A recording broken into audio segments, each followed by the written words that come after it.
Hi friends, welcome back to the Allgoods, Vietnam through the eyes of love. I'm Elisa Cecilia Allgood, and before we move into 1972, I would like to take a pause. Because December, it doesn't stand on its own, and neither does this story.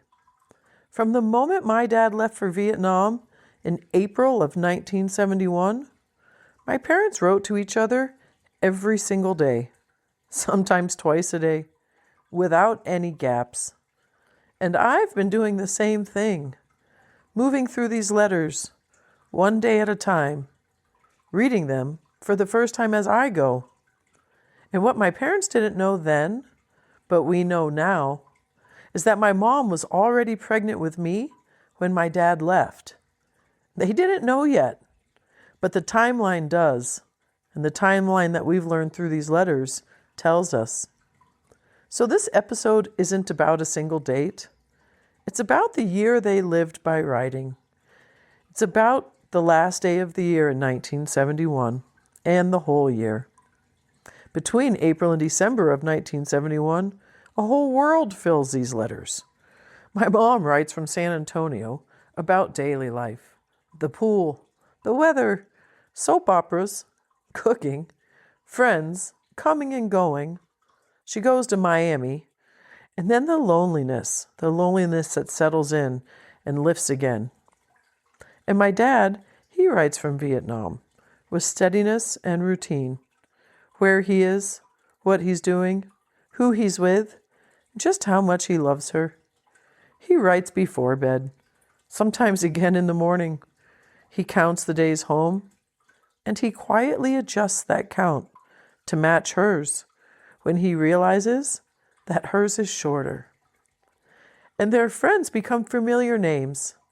Pam, Jan, Joy, Connie, Nikki, Pat Benoit, Nancy, Mike Murray, Jean Sabato, Judy, her friend in Miami, Bill Cobbs in Miami, who would later become my godfather, and then of course the pilots and friends my dad has in Vietnam, Pi, Ken, Verl. And through the missed mail, the changing addresses, the holidays, exhaustion, and fear, through it all, they just kept writing. And by December, my mom is deep into pregnancy, so deep into pregnancy. And my dad, he's close enough to home to feel it, but he's still so far away and he's in Vietnam. And still, they write. So here's the first letter that my dad wrote to my mom on December 31st, 1971. My dearest lover. Well, here it is. The last fucking day of 1971. And one more day closer to my lover. Only 82 more days left. I'll be with you for most of 1972. At least by the time the end rolls around. I love you, precious darling. You are my sweetheart. I really miss you. You are my entire life. And guess what I said today, what Pi said today? He said that maybe you'll have the first baby of 1972. I got a good laugh. Like I said yesterday, you're the talk of this place. Pi, Verl, and I are going to the club tonight. They've got a buffet, free drinks, and breakfast. I don't know how long we'll stay, but I wanted to write to my love this afternoon. Baby, I feel so close to you. You are my precious darling and sweetheart, and I love you with all of my heart and soul. 1971 is over, but we really grew close this year.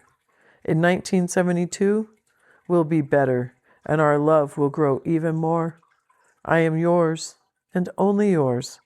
Love, Dick. Oh, my mom writes the same day, of course. And she's pregnant. So pregnant. She's tired. She's exhausted. She's hung over. She's lonely. And she's honest about all of it. Gosh, I loved her. I loved her so much, and I miss her so much. Oh, I'm so lucky to have these letters.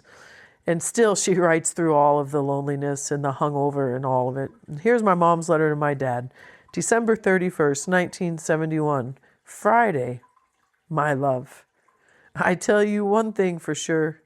Your wife felt like shit today.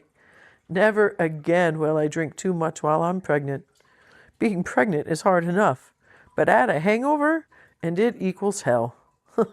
I must have been a lot drunker than I thought. I'm not sure what I wrote in last night's letter, so I only hope it made some kind of sense. Only thing I know, I wrote it with a heap of love for my man. I slept off and on until 12:30. I had to drive up to the Handy Andy to mail your letter because I missed Joe. I did get a sweet chicky letter from you, written on Christmas Day. You sounded as depressed as I felt. I'm so glad the holidays are just about over. After this year, we'll have happy ones. I love and miss you so very much, as if you didn't already know. Everyone was in a world of hurt. Joy came up around 2 p.m. We had some soup and we tried to just live. Paul and Becca felt about the same. Around 4 p.m. I decided I needed a practice nap and slept until 6. I felt so much better when I woke up. I watched the Orange Bowl on TV, and around 8:30 Becca called and asked if her sister Barbara could bring PJ up and stay with me since I wasn't going out.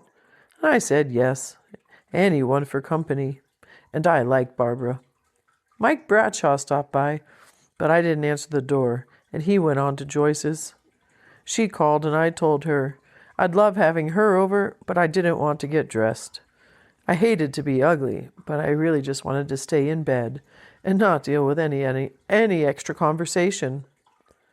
All I wanted was to hear your voice say, I love you and Happy New Year. I kept thinking about last year in Las Vegas, shopping, going to the club, such a happy night for us. And tonight, such complete loneliness. It was worse than Christmas. When you come home, you owe me an extra kiss because I didn't get one tonight. Ha! Well, it's after midnight now, so I should probably date this January 1972. But I'll do that later. The late movie just signed off. I wasn't going to take a Valium, but it worked so well the other night, and I'm so wound up, I took one. Maybe I'll get to see you. I want to be up early tomorrow. I have to wash my hair, and then the Sugar Bowl starts at 11:30. We're watching the game at Paul and Becca's, then going as a group to Joan Kosinski's for the Orange Bowl party. Joy is leaving early Sunday morning. Don't worry, I'm riding with Paul and Becca.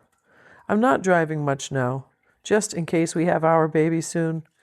I'd hate to go into labor while out alone. Darling, I love you.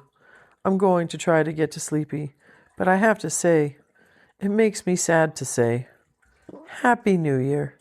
Still, I know we're going to have a good 1972.